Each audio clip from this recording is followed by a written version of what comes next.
Hello. Israeli forces have shot and killed at least 10 Palestinians in a raid in the occupied West Bank city of Nablus. More than 100 other Palestinians were injured. This brings the number of Palestinians killed by Israeli forces this year to 61. Nearly 1,000 others have been detained since January. Nida Ibrahim is covering the story. She's joining us from Nablus. So have these raids ended or are they still going on?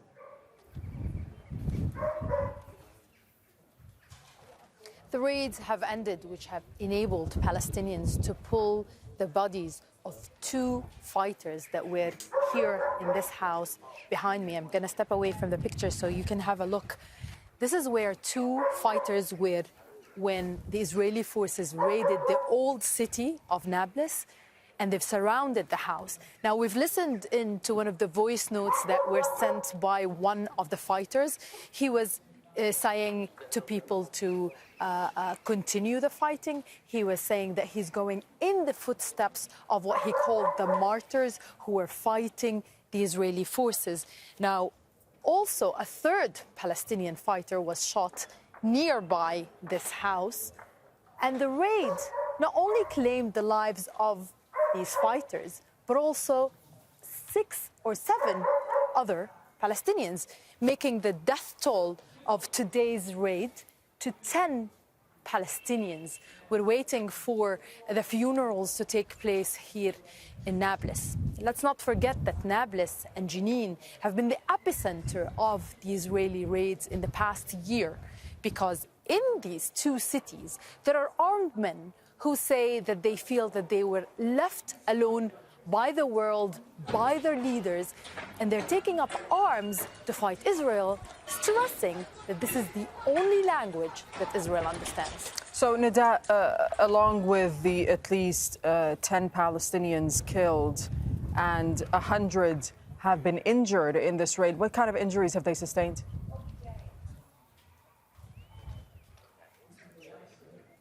The majority of those who were injured in the beginning of the raid were shot by live ammunition, which explains the high number of Palestinians who were killed. We're hearing stories from people here that the Israeli forces were shooting at the neighbors here, people in their houses, people going about their lives.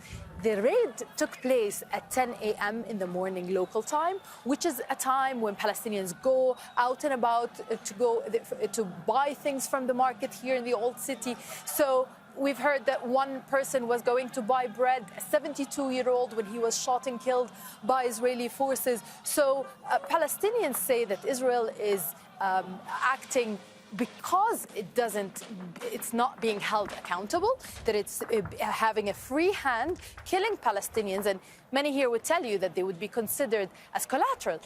But for every Palestinian family, the loss of one person is one too many. And we're talking already about 61 Palestinians who were killed since the beginning of the year, and we're still in February. 61 Palestinians were killed by Israeli forces since the beginning of 2023. Okay, Nida, thank you so much for bringing us that update from Nablus in the occupied West Bank, where these raids have been taking place by Israeli forces. Let's cross over to West Jerusalem. That's where Sarah Khairat is joining us from. So, Sarah, what more is being said about these raids, and is there any reaction to them? There definitely has been in the last half an hour from the Israeli security forces. Now, what they're saying is that they entered Nablus. They said that they took out 3 Palestinians that were wanted as part of a group of fighters, Palestinian fighters, all 24. They said that they had been behind several attacks against their forces.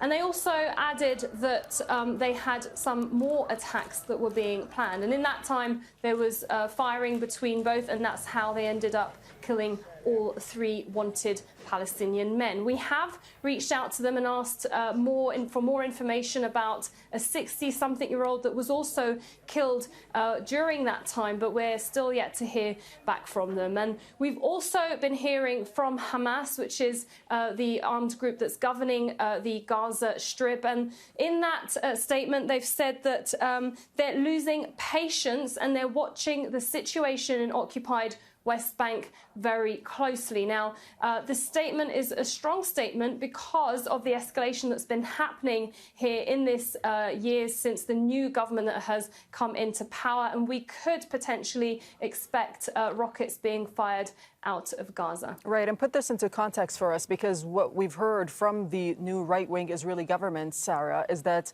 they do plan to increase raids in the occupied West Bank. That's correct. This is a new government that's barely been in power for 2 months under Prime Minister Benjamin Netanyahu, who's come back to power with a coalition government that is a far-right government. It's an ultra-nationalist, ultra-orthodox government that is very much in pushing for fast measures, especially when it comes to the Palestinian issue. Now, since they've come into power, there have been 3 attacks, one that was carried out of a synagogue and one that was carried outside where there was a bus stop, and several people had been killed. Now, the Israeli government says that these raids that they're carrying out and a lot of these demolitions are related to that. And in fact, just last week, they even said that 9 outposts will be legalized. That means more expansion of its settlements in occupied territories and the approval of 10,000 homes. In a rare statement from the US, they've condemned that expansion, and Israel has since said that they will put a temporary pause for a while. But what we're seeing on the ground, daily raids, daily demolitions, while that is to some degree in keeping with Israeli policy, but definitely tensions have been stepped up since last year. And all of those measures also include, for example, revoking citizenship of people that are deemed as terrorists, anyone that's in prison, including those that they say are supporters. And a lot of those families and members who are under house arrest even are saying that this is just collective punishment. And with the situation and with the tensions rising, especially with Ramadan coming up soon, they're feeling that Israel is certainly escalating the situation. We've been seeing a lot of that happening also in occupied East Jerusalem. Just a few days ago, at one of the checkpoints, teachers being stopped from being able to go through those checkpoints, with children having their clothes taken off. So some of these policies actually go against international law, for example, with demolitions and leaving people homeless on the streets. Okay, Sarah, thank you so much for the time being. And that is a live picture from Nablus in the occupied West Bank. The Israeli raids have now ended. The Palestinians that have been killed, at least 10 of them killed by Israeli forces, will now be buried. And people are out in the city of Nablus, as you can see in the live picture right there. Well, Mariam Barghouti is a senior Palestine correspondent at the news website Mondawis, and she explains why Israeli forces have been targeting Nablus in particular. For the Israeli military and the Israeli government, Nablus, the old city in specific, as well as Jenin refugee camp, is where the concentration of armed resistance has been growing and rising. Even though it is expanding to other areas of the West Bank, the Lions Den, Arin al-Usud, and the Jenin Brigade out of Jenin refugee camp continue to be the epicenter of Palestinian armed resistance and new youth groups fighting, which is why they've become a target.